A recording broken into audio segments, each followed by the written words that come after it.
Hello बच्चों, एक बार फिर से स्वागत है आपका मेरे इस यूट्यूब चैनल पर। और आज मैं हाजिर हुआ हूँ मोशन चैप्टर का लेक्चर नंबर 5 लेके। जैसे कि मैंने प्रॉमिस किया था कि इस चैप्टर को हम पूरे टॉपिक वाइज इसको पढ़ेंगे, पूरे एमसीक्यू टॉपिक वाइज करेंगे। और आज का टॉपिक है distance time, displacement time and velocity time graph को लेकर। तो चलो बेटा शुरू करते हैं। फर्स्ट क्वेश्चन है the velocity time graph for A uniform acceleration is. जल्दी से बेटा वीडियो को पॉज करो और कमेंट बॉक्स में अपने आंसर लिखो।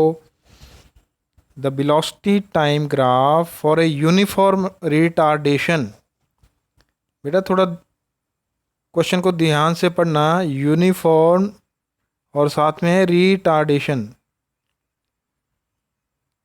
चलो बेटा चेक करते हैं आपका आंसर ठीक है या नहीं। तो option number B is A right answer. Figure B represent the velocity time graph for A uniform retardation.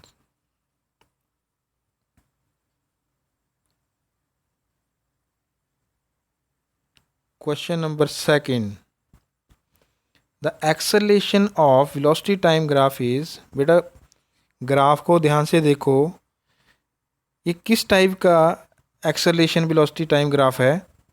First option है इसमें non uniform, B option is zero, C option is uniform and D option is 2।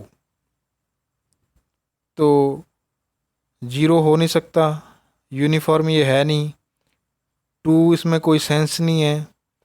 तो right option is option A, non uniform.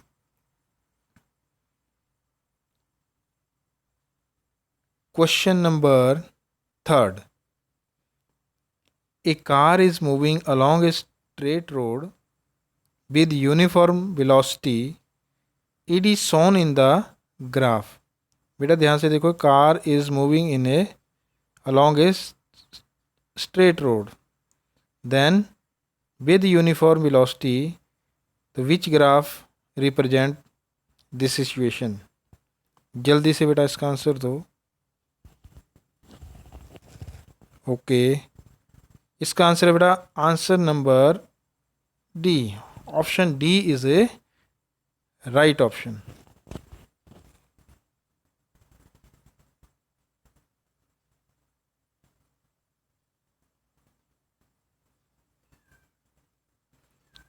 Question number 4. According to a given velocity time, the object। देखो बेटा sorry, graph को ध्यान से देखो। पीछे आपने ऐसे देखे graph, it means starting from origin या at rest, but in this case the object is not at rest but it has a some initial velocity. Therefore the option C is right answer. Is moving uniformly with some initial velocity beta.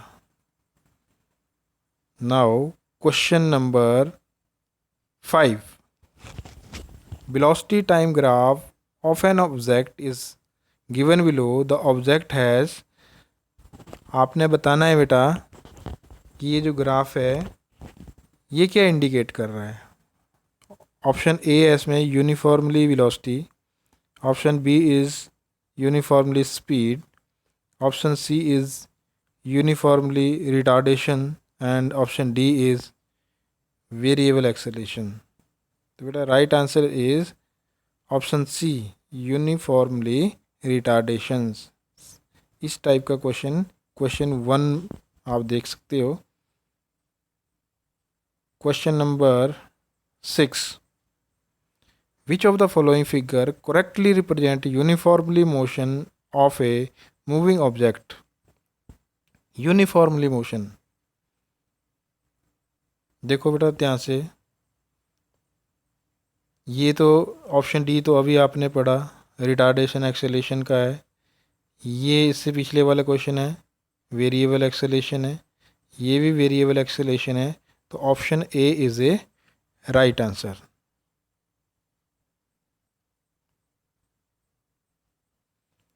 Question number 7 बेटा, if the velocity time graph of an object is not a straight line then its acceleration is, right answer is variable. बेटा जेकर straight line नहीं है तो कर्विकल line होगी, it means variable. Question number 8, if the speed time graph is a straight line parallel to the time axis then a body is, जल्दी से बेटा बहुत सिंपल है, जेकर ऐसे बताएं speed time graph is A, ये बता रहा ग्राफ में बेटा, then the body is option B in uniform motion.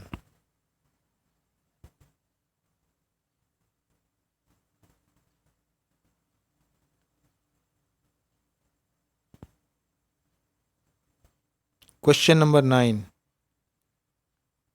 A velocity time graph of three body A, B and C traveling along positive x-axis या direction are given in the figure. Which body has greater acceleration? जल्दी से बेटा इसका answer दो comment box में। Okay बेटा, तो body A has a greater acceleration, greater the slope, greater is its speed or acceleration.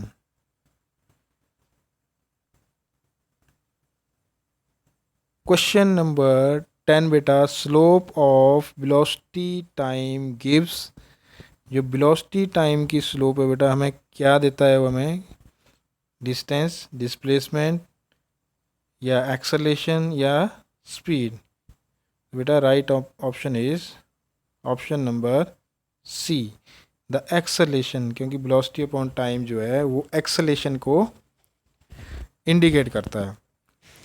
तो बेटा ये थे 10 question related to distance time, velocity time graph को लेकर। तो इस चैप्टर में बेटा इतना ही, अगला चैप्टर हम जल्दी लेके आएंगे। तो प्लीज़ इस चैनल को सब्सक्राइब करें, लाइक करें और जितना हो सके शेयर करें, ताकि आपके और भी दोस्तों को फ़ायदा हो सके। उस टाइम तक बेटा सबको मेरी नमस्कार।